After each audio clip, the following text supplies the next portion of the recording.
بسم الله الرحمن الرحيم. إن الحمد لله نحمده ونستعينه ونستغفره ونستهديه ونعوذ بالله من شرور أنفسنا ومن سيئات أعمالنا. من يهديه الله فهو المهتد ومن يضلل فلن تجد له وليا مرشدا. وأشهد أن لا إله إلا الله وحده لا شريك له وأشهد أن نبينا محمدا عبده ورسوله صلى الله عليه وعلى آله وصحابته وسلم. اللهم علمنا ما ينفعنا وبارك لنا فيما علمتنا وزدنا علما وعملا يا كريم. اللهم لا علم لنا إلا ما علمتنا إنك أنت العليم الحكيم. أما بعد فسلام الله عليكم ورحمته وبركاته. Donc le salut soit sur vous, chers abonnés de Jannah TV. Donc on se retrouve une nouvelle fois pour étudier ensemble, Inch'Allah, les hadiths du chapitre du jeûne de Bulugh al-Maram, de Al-Hafidh ibn Hajar al-Asqalani, rahmatullahi alayh. Donc c'est un livre assez connu dans la sphère francophone, il est traduit. Donc certains frères ou certaines sœurs ont sûrement avec eux la traduction de ce magnifique livre qui est Bulugh al-Maram. Donc ils peuvent le prendre avec eux pour suivre avec nous, Inch'Allah tabaraka wa ta'ala. Nous sommes arrivés au hadith numéro 612. An Hafsa, al-Mu'minina, radiyallahu anha, أن النبي صلى الله عليه وسلم قال: من لم يبيت الصيام قبل الفجر فلا صيام له. رواه الخمسة ومال الترمذي والنسائي إلى ترجيح وقفه وصححه مرفوعا ابن خزيمة وابن حبان. وللدارقطني: لا صيام لمن لم يفرضه من الليل. وعن عائشة رضي الله عنها قالت: دخل علي النبي صلى الله عليه وسلم ذات يوم فقال: هل عندكم شيء؟ قلنا لا. قال: فإني إذن صائم. ثم أتانا يوما آخر فقلنا: أهدي لنا حيس. فقال: أرينيه. فلقد أصبحت صائما فأكل. رواه مسلم. Donc nous avons deux hadiths ici liés à l'intention du jeûne. Le premier hadith, selon Hafsa, la mère des croyants, radiyallahu anha. Hafsa, c'est la fille de qui? Barakallahu fikum. Donc Hafsa, la mère des croyants, elle nous dit que le prophète sallallahu alayhi wa sallam a dit: celui qui n'a pas formulé l'intention de jeûner pendant la nuit avant l'aube, fala siyama lah, il n'a pas de jeûne. Le hadith est rapporté par Al-Khamsa, c'est-à-dire Ashab al-Sunan al-Arba'a, Abu Dawoud, Tirmidhi, Nasa'i et Ibn Majah, et l'imam Ahmed dans son livre Al-Musnad. ومال الترمذي والنسائي إلى ترجيح وقفه. الترمذي, donc Abu Isa al-Tirmidhi, Muhammad ibn Sura, et il nous dit que Al-Nasa'i également, il penche plus vers Al-Waqf. On va expliquer ce que cela veut dire. Et il est considéré comme marfou' ila Nabi sallallahu alayhi wa sallam pour Ibn Khuzayma et Ibn Hibban. Donc, At-Tirmidhi, le fait que ce hadith est mawqouf. Qu'est-ce que ça veut dire? Ça veut dire que ce hadith, en fait, on a des chaînes de transmission où Hafsa nous dit que le prophète sallallahu alayhi wa sallam a dit, et on a d'autres chaînes de transmission qui sont souvent communes pour beaucoup de narrateurs, où la chaîne de transmission s'arrête à Hafsa. C'est-à-dire c'est la parole de Hafsa radiyallahu anha et non la parole du prophète sallallahu alayhi wa sallam. Ce même hadith est rapporté également par Aïcha et par Ibn Omar radiyallahu anhuma. Donc tous ils nous disent, celui qui n'a pas pendant la nuit avant l'aube, il n'a pas de jeûne. Et à chaque fois il y a ce problème, est-ce que c'est la parole du prophète sallallahu alayhi wa sallam, ou bien la parole de Hafsa, ou bien la parole de Aïcha, ou bien la parole de Ibn Omar radiyallahu anhuma. Dans tous les cas, que ce soit la parole du prophète sallallahu alayhi wa sallam ou la parole de ses nobles compagnons radiyallahu anhum, c'est un sujet que les savants ont tous accepté, car il n'y a personne parmi les sahaba radiyallahu anhum qui n'a contredit cette parole. C'est-à-dire qu'il faut avoir l'intention pendant la nuit pour avoir un jeûne valable. Donc l'intention, an-niyya, c'est un des deux piliers du jeûne. Donc le jeûne, il y a deux piliers, an-niyya et l'abstention.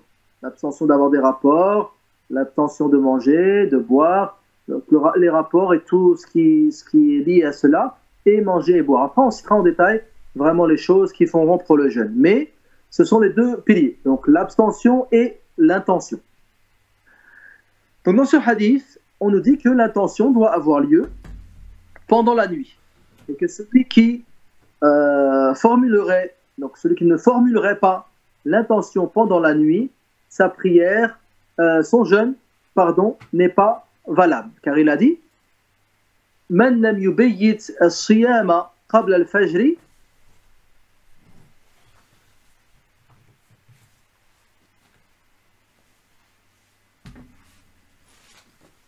c'est-à-dire que si cela a lieu dans la journée, cela n'est pas valable. À titre d'exemple, admettons qu'une personne donc ne soit pas au courant de l'entrée du Ramadan. Donc nous sommes la nuit du 30. Nous sommes la nuit du 30. Et une personne n'est pas au courant que le lendemain c'est Ramadan.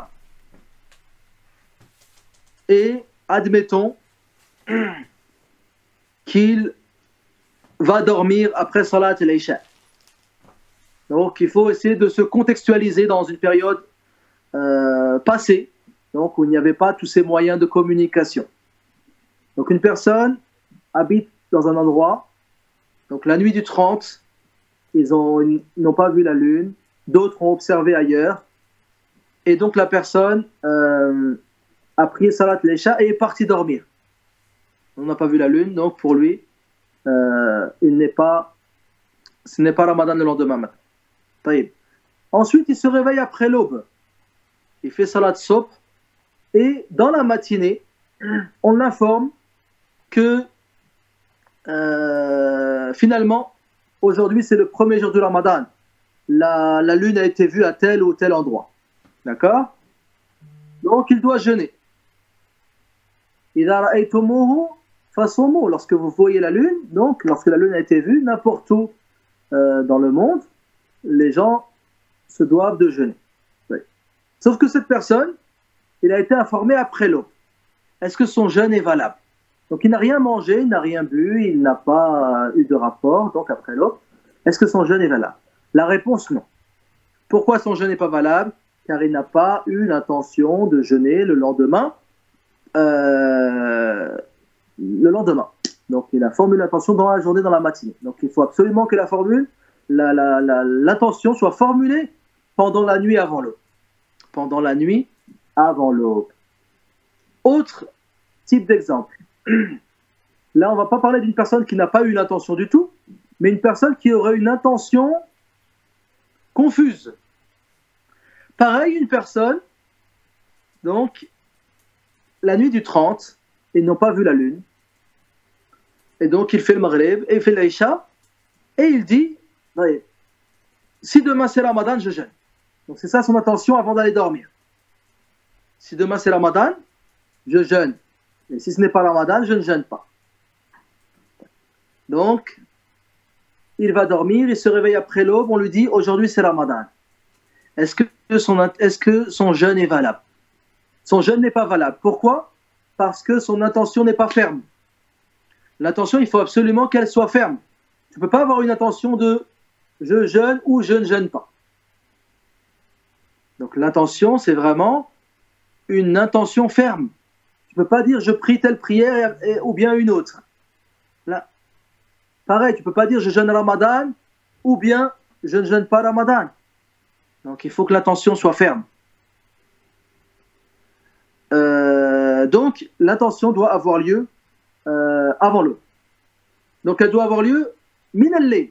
Man lam yubayyit an-niyyata min al-layl. Al-layl, ça commence quand? Min al-maghrib. Donc la veille du premier jour de Ramadan, tu dois avoir l'intention de la nuit, donc du maghrib jusqu'à l'aube. Donc à un moment, à ce moment-là, pendant toute cette période, pendant toutes ces heures, tu dois avoir l'intention que demain tu jeûnes. Voilà. Voilà c'est quoi l'intention. Le fait de se dire dans son cœur, demain je jeûne. Voilà l'intention. Ensuite, ça ne veut pas dire que tu commences à jeûner. Là, on commence à jeûner à l'aube. C'est-à-dire que tu fais l'intention même après le maghrib. Ensuite, tu peux manger, boire, ou même avoir des rapports conjugaux. Donc l'intention, c'est le fait d'avoir dans son cœur que le lendemain, je suis jeûneur de la prière, du lever de l'aube jusqu'au coucher du soleil.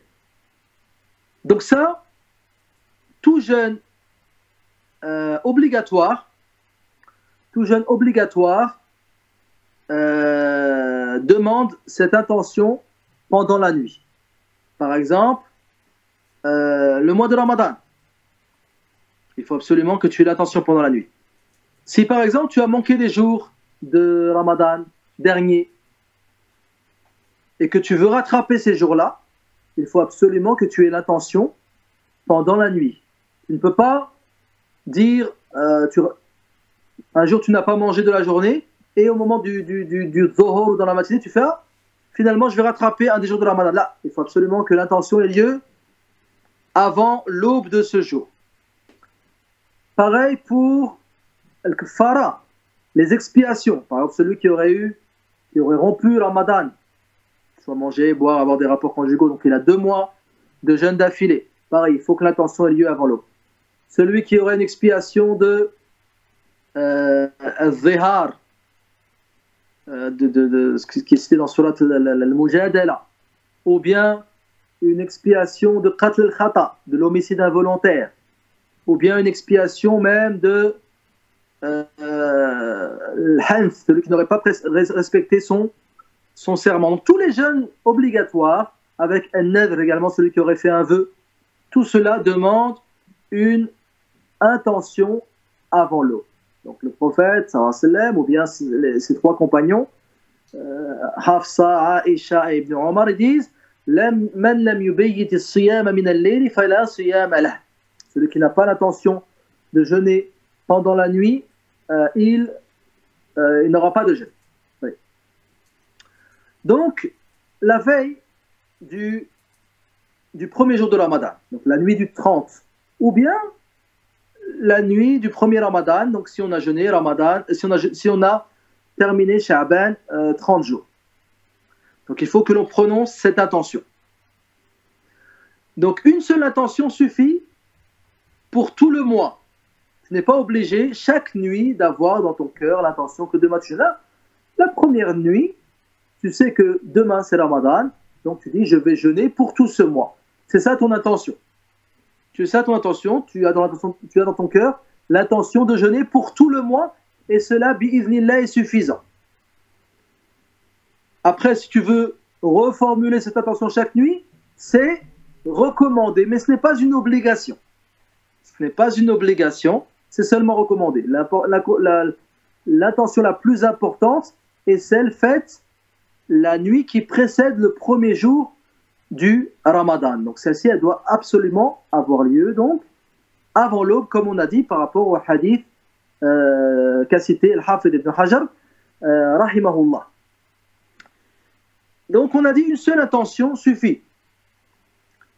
Si par exemple la personne rompt le jeûne pour une excuse valable, par exemple la femme elle a pendant le mois quelques jours de menstrues, donc qui vont l'empêcher de jeûner, elle devra reformuler l'intention pendant la nuit qui précédera son retour au jeûne. D'accord? Donc si le jeûne il est coupé, il faudra reformuler l'intention obligatoirement. Voilà par rapport à l'intention du jeûne obligatoire. Donc, Ramadan, Al-Kaffarat, et Al-Nadhr et Al-Qada. Donc, Ramadan, le rattrapage du Ramadan, les expiations, donc dans lesquelles il y a du jeûne, ou bien Al-Nadhr. Donc, lorsque l'on fait un vœu de faire telle adoration pour Allah, on s'impose de faire quelque chose, ça devient alors une obligation. Man nadhara an yuti' Allah falyuti'hu. Celui qui fait le vœu d'obéir à Allah, qui lui obéisse. Et donc pour les jeûnes obligatoires, il faut absolument l'intention pendant la nuit. Deuxième hadith qu'a cité le Hafid ibn Hajar, rahimahullah, le hadith de Aïcha, radiyallahu anha, nous dit que le prophète sallallahu alayhi wa sallam un jour est entré chez moi et il m'a dit, y a-t-il quelque chose à manger? Je lui ai dit non. Il a dit, je vais donc jeûner. Je vais donc jeûner. فَإِنِّي إِذًا صَائِمٌ. Et un autre jour, il est venu, sallallahu alayhi wa sallam, et Aïcha lui a dit, on nous a offert du haïs. Le haïs, donc, c'est un mélange de tamr, de date, avec du semen, avec du beurre rance, et avec également, ça peut être fait avec un peu d'amandes, etc. Donc une espèce de pâte que les gens mangent. Donc on leur a offert cela. Le prophète sallallahu alayhi wa sallam, il a dit, montre-moi ce haïs. Elle lui a montré, il a dit, faqad asbahtu sa'iman fa'akal. Donc il a dit, j'avais commencé à jeûner ce jour-là, et il a rompu le jeûne, sallallahu alayhi wa sallam. Le hadith est rapporté par Muslim. Donc ici on va voir l'intention pour le jeûne surérogatoire. Donc, on vient de finir avec le jeûne obligatoire. On a dit qu'il fallait absolument l'intention pendant la nuit pour tout jeûne obligatoire. Ramadan, le rattrapage du Ramadan, les expiations et An-Nadr. Le jeûne surérogatoire. Le jeûne surérogatoire, donc un jeûne autre que les jeûnes obligatoires, comme par exemple le lundi, le jeudi, 3 jours chaque mois, les jours de pleine.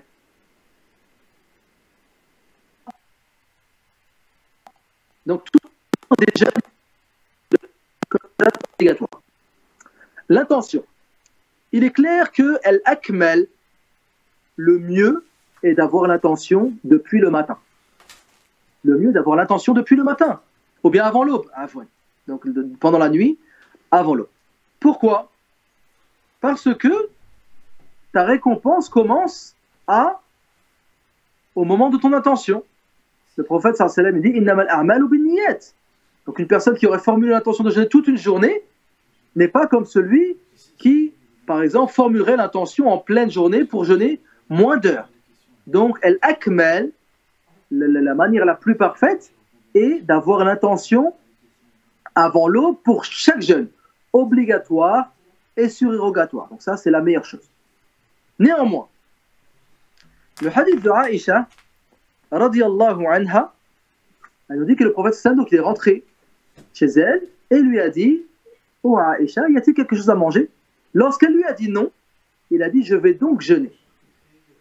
Donc bien sûr, il est demandé à la personne de ne pas avoir mangé, de ne pas avoir bu, de ne pas avoir commis tout ce qui pourrait annuler le jeûne. Donc si la personne a mangé ou a bu, elle ne peut pas dire fa inni idhan sa'im. Si elle a bu après l'aube, elle ne peut pas dire inni idhan sa'im. Mais si la personne donc dans la matinée par exemple se dit je n'ai pas mangé aujourd'hui, je n'ai pas bu aujourd'hui, je n'ai pas eu de rapport conjugaux, je vais jeûner aujourd'hui. Donc un jeûne surérogatoire, cela bi'iznillahi est autorisé. Cela est autorisé en se basant sur ce hadith qui est très clair. Le prophète sallallahu alayhi wa sallam, il est rentré, il a dit à Aïcha, as-tu quelque chose à manger? Elle a dit non, elle a dit je vais donc jeûner. Je vais donc jeûner. Dans le deuxième hadith, le prophète, dans le même hadith, mais c'est la deuxième partie du hadith, le prophète, donc, un autre jour, il vient chez Aïcha et elle lui dit qu'on nous a offert un peu de nourriture, le haïs que l'on vient de citer, et le prophète, il lui demande de voir cela, et lorsqu'il le voit, il dit j'avais commencé à jeûner, et il a rompu son jeûne, sallallahu alayhi wa sallam, avec ce hadith, avec cette nourriture. Non.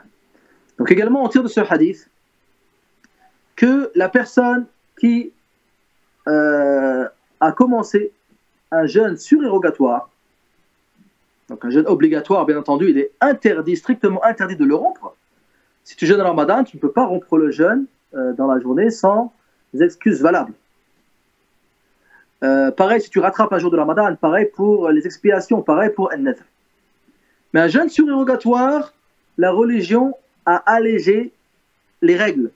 Donc souvent, vous trouverez un allègement des règles dans les actes surérogatoires. Par exemple,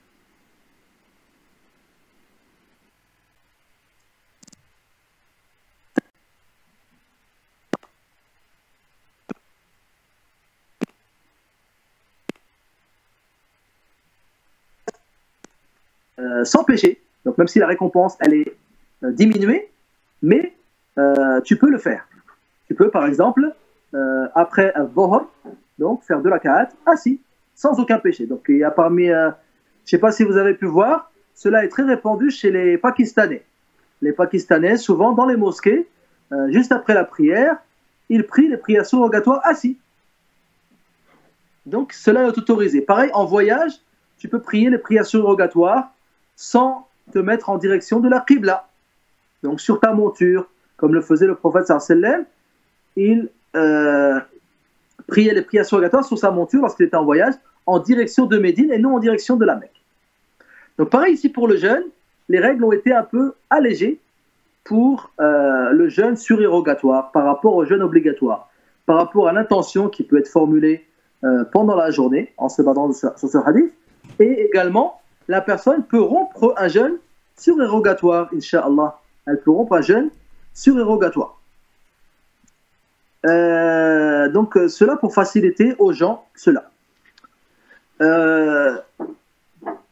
Également, il y a d'autres hadiths qui prouvent qu'il est autorisé de rompre le jeûne pendant un jeûne surérogatoire.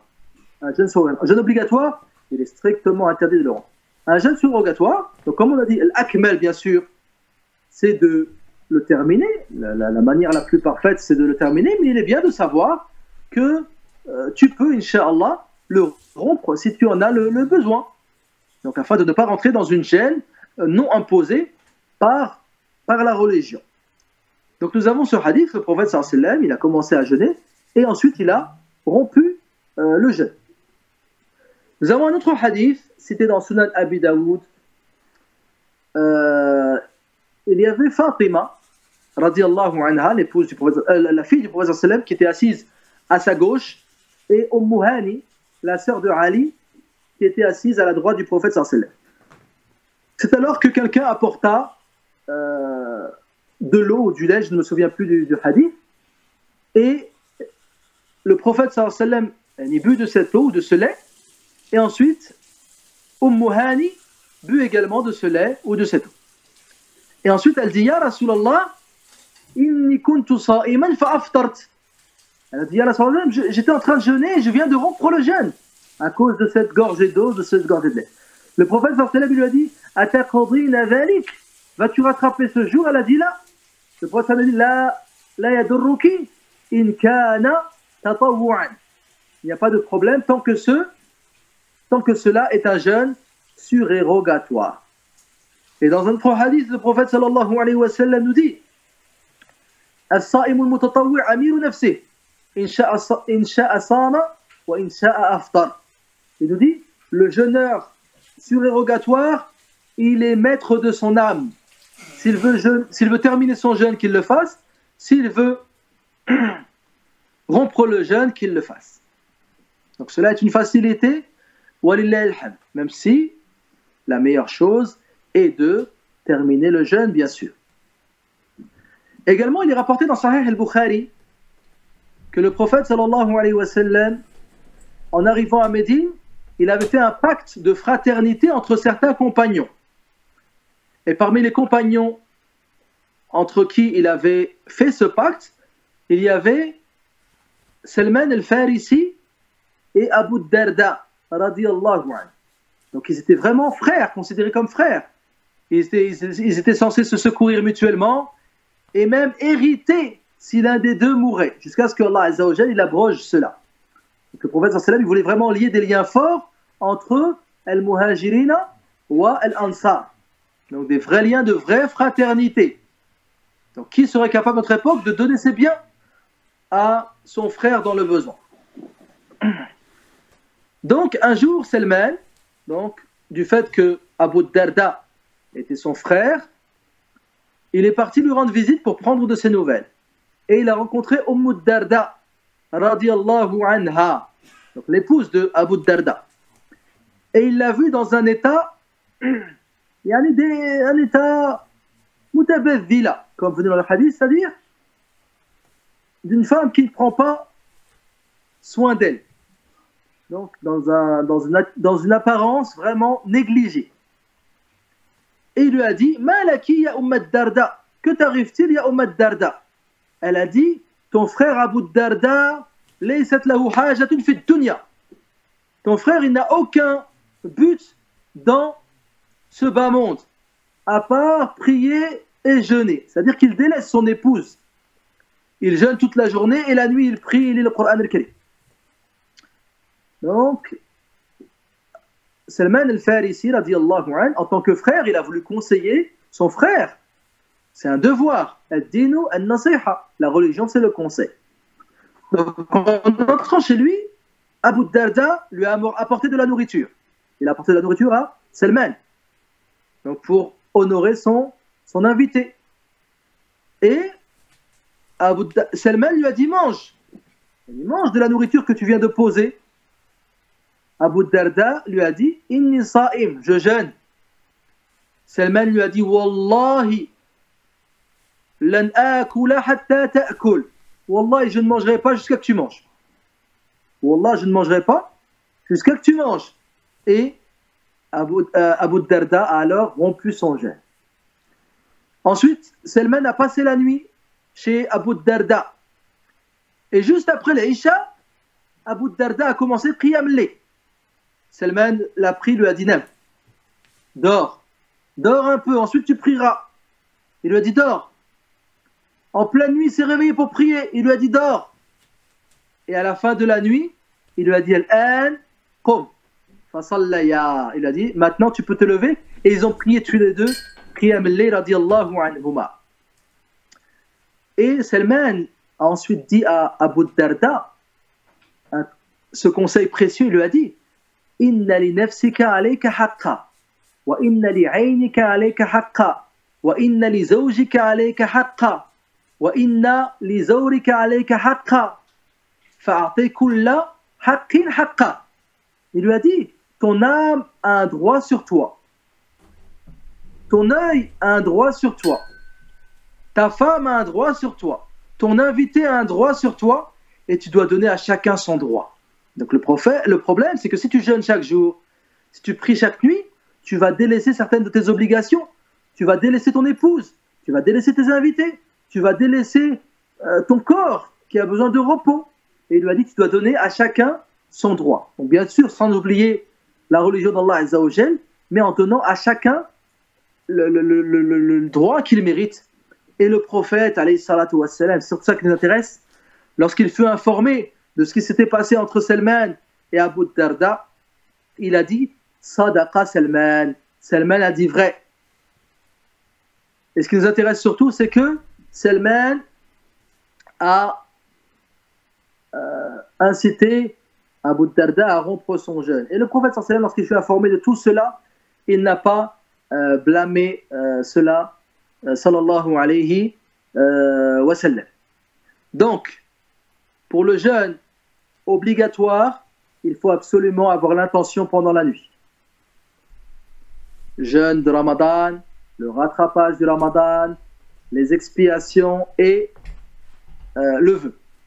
Le jeûne surérogatoire, al-akmal, le mieux est d'avoir l'intention pendant la nuit également avant l'aube.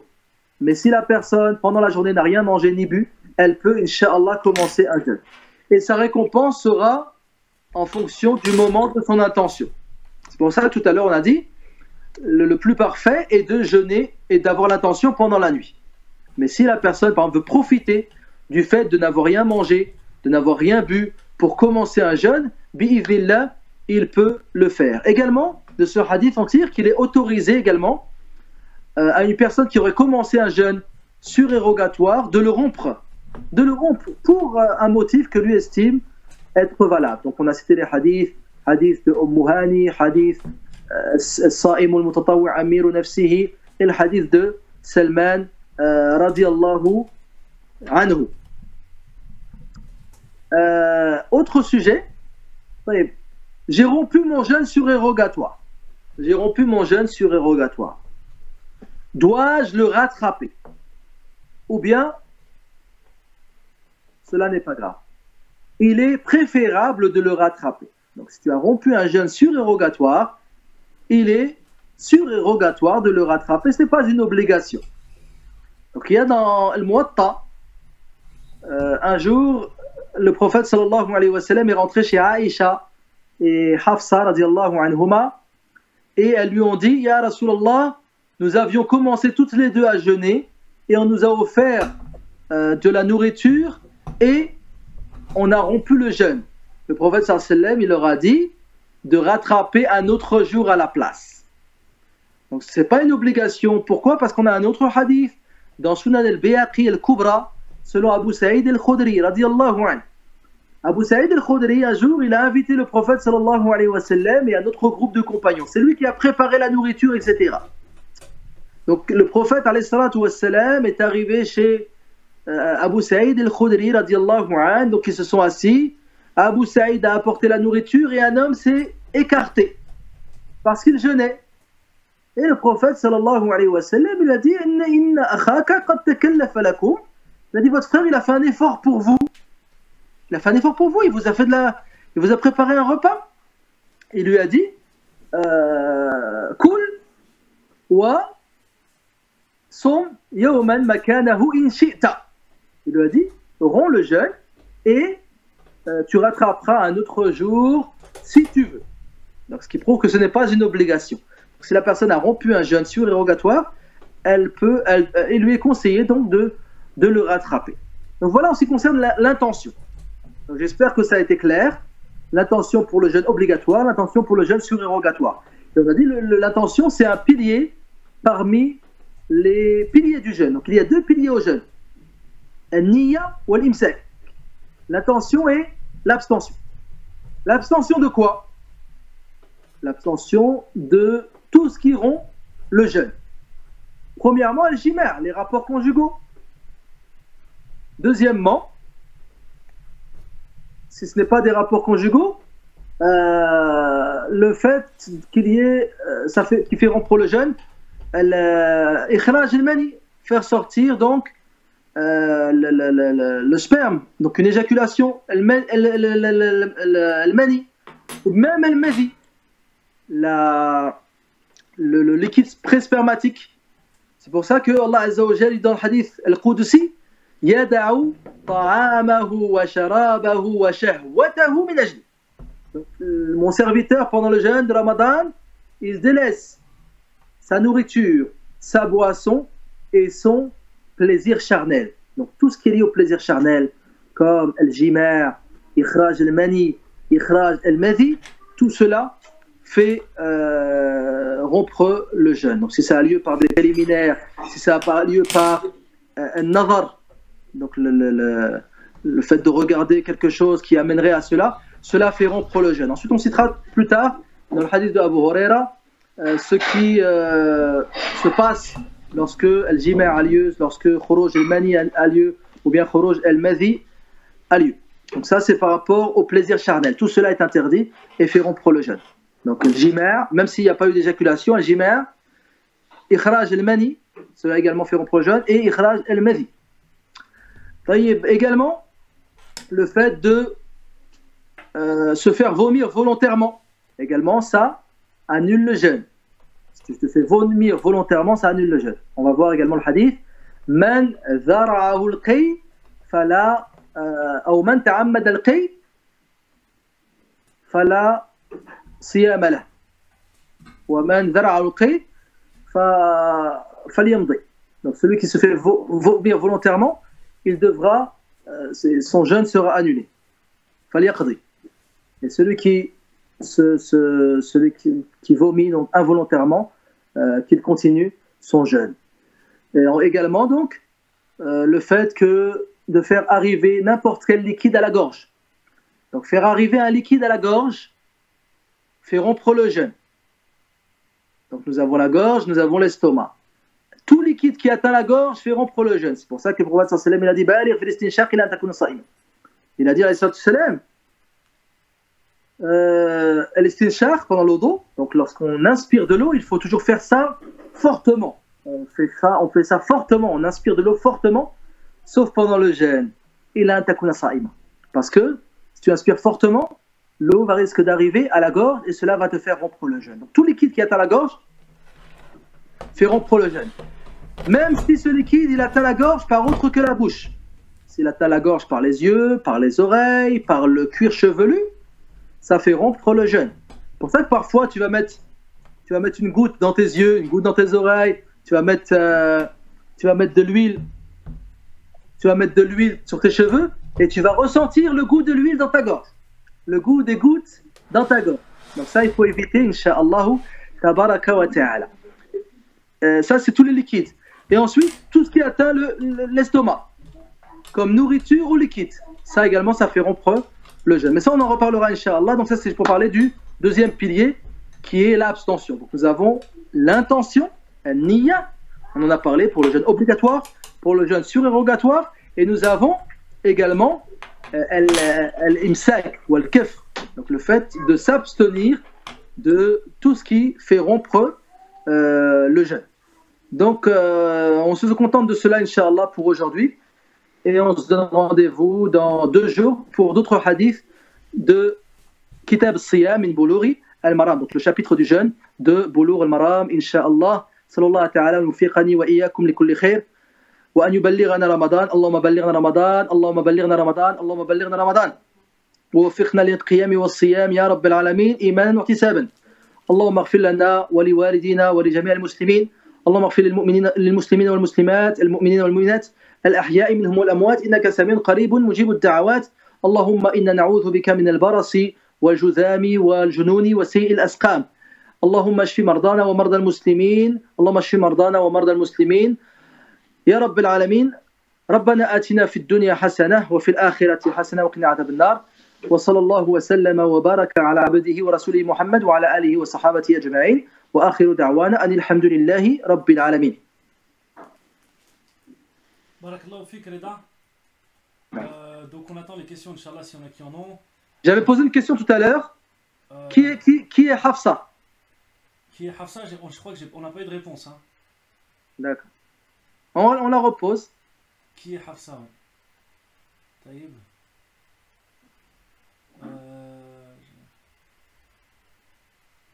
Donc là,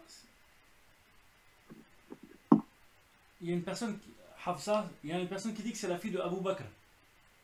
Là, Aïcha, c'est la fille de Abu Bakr. C'est la fille de Omar ibn Khattab. Non, c'est la fille de Omar ibn Khattab, radiyallahu anhuma. Hafsa, c'est la fille de Omar et c'est l'épouse du prophète sallallahu alayhi wa sallam, c'est al-Mu'minin, la mère des croyants, une des mères des croyants. Inch'Allah. Alors il y a une question qui demande est-ce que vous pouvez répéter les annulatifs du jeûne? Les annulatifs du jeûne, donc on a dit al-jima', donc les rapports charnels, donc s'il y a, on va dire, pénétration d'un homme. Également, on a dit ikhraj al-mani. Donc ça, la pénétration, même s'il n'y a pas éjaculation, ça annule le jeûne. Celui également qui ferait sortir el mani. Donc il y aurait éjaculation, mais pas forcément avec pénétration. Par exemple, une personne qui, akramakumullah wa ajallakumullah, personne qui se masturberait, ça annulerait le jeûne. Pareil pour ikhraj el madi. Donc le liquide prespermatique, ça annule le jeûne.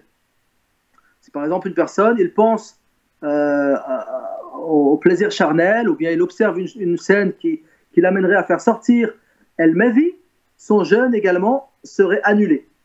Ensuite, les conséquences à cela, ce qu'il y a le qada ou le kafara, on en parlera plus tard, mais en tout cas, ça annule la journée. Ça annule cette journée de jeûne. Et ensuite, nous avons la nourriture et la boisson. Donc, en ce qui concerne les liquides, tout liquide qui atteint la gorge fait rompre le jeûne. Tout liquide qui atteint la gorge fait rompre le jeûne. Que ce soit par la bouche, par les yeux, par le cuir chevelu, par les oreilles ou par le nez. C'est pour ça que le prophète sallam il a dit c'est-à-dire exagère dans l'estinshaq, sauf lorsque tu es en état de jeûne. Parce que si tu fais le mubalara, si tu exagères dans l'estinshaq, de l'eau risque de l'arriver à la gorge. D'accord? Donc pareil pour les gouttes, pareil pour ce que les gens mettent parfois dans leurs cheveux, certaines huiles, etc.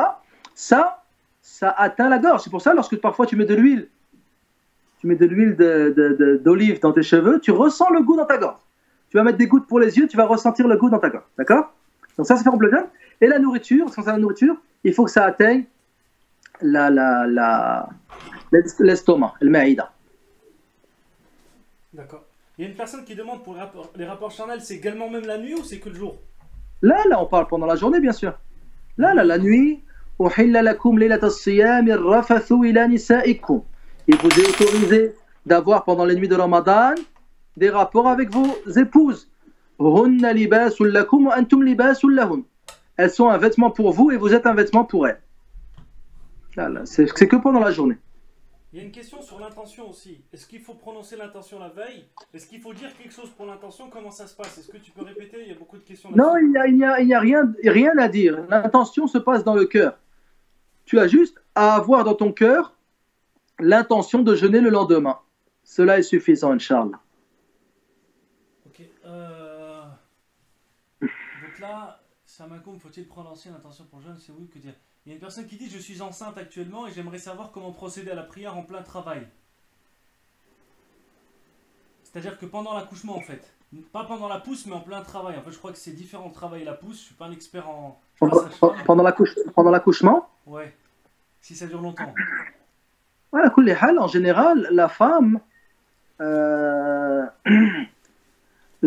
bon, après l'accouchement, en général, il y a les low-kids, donc il n'y a plus de prière à ce moment-là. Si par exemple la personne est en salle de travail pendant l'accouchement et que les prières passent, je ne sais pas combien de temps ça dure, je ne peux pas vous dire en réalité, mais c'est vrai qu'il faudrait trouver une solution pour prier ces prières. Si la personne elle ne peut pas, qu'elle prie, ne serait-ce que même avec, si elle ne peut pas faire ses ablutions, qu'elle fasse au moins at-tayammum et prie comme elle le peut. Même en regroupant dans ce cas-là. En regroupant al-Dhuhr avec l'Asr et al-Maghrib avec l'Isha. Ok. Et il y a une question qui dit, est-ce que ce qu'on a naturellement dans le nez, qui va dans la gorge, est-ce que ça annule le jeûne? La morve? Ouais. Là, ça n'annule pas le jeûne, ça. Mais également, si la personne arrive à la gorge, il faut le recracher. D'accord. Donc, pour l'intention, quand c'est dans le cœur, on n'a pas besoin de la dire, même à l'intérieur de soi-même. Hein. Le seul sentiment d'avoir l'intention de jeûner le lendemain, c'est suffisant, Inch'Allah. Inch'Allah. Ok, moi je profite de voir en live. Taïeb. Alors il y a une personne qui redemande pour les détails un peu, l'huile dans la tête qui fait rompre le jeûne. Est-ce qu'on peut avoir plus la personne n'a pas trop bien compris. Comment? L'huile, tu as dit que si on mettait de l'huile sur les cheveux, non. Ça pouvait... Pourquoi? Parce que ça atteint la gorge. Les gens eux-mêmes, après si tu ressens rien, alhamdulillah, mais si tu as ressenti le goût de l'huile, ça veut dire que ça atteint la gorge. Si tu as mis de l'huile et que tu ne ressens rien, alhamdulillah, ton jeûne est valable. Mais si tu ressens, ça veut dire que ça atteint la gorge et ça fait rompre le jeûne. Donc c'est mieux de ne pas mettre de l'huile, quoi. C'est clair que c'est mieux que de ne pas mettre de l'huile. Même pour les gouttes, c'est mieux de ne pas les mettre. Si par exemple la personne peut se permettre de ne pas les mettre, de le mettre après l'iftar ou bien pendant la nuit, c'est beaucoup mieux. Après, si la personne, elle les met et qu'elle ne ressent rien, alhamdulillah, ça veut dire que ce n'est pas arrivé à la gorge. D'accord. Ouais, je crois que c'est tout bon hein, pour les questions, je crois pas qu'il y en a d'autres. C'est bon, je pense qu'on a fait le tour. On a rendez-vous quand, Inch'Allah, Reda, le prochain dars? Après demain, Inch'Allah, samedi. Inch'Allah, samedi soir à 21h. Inch'Allah ta'ala. Inch'Allah, en tout cas, merci beaucoup. On va continuer, on va faire quel hadith là, samedi? Samedi, on peut lire le hadith déjà, comme ça on verra de quoi ça parle.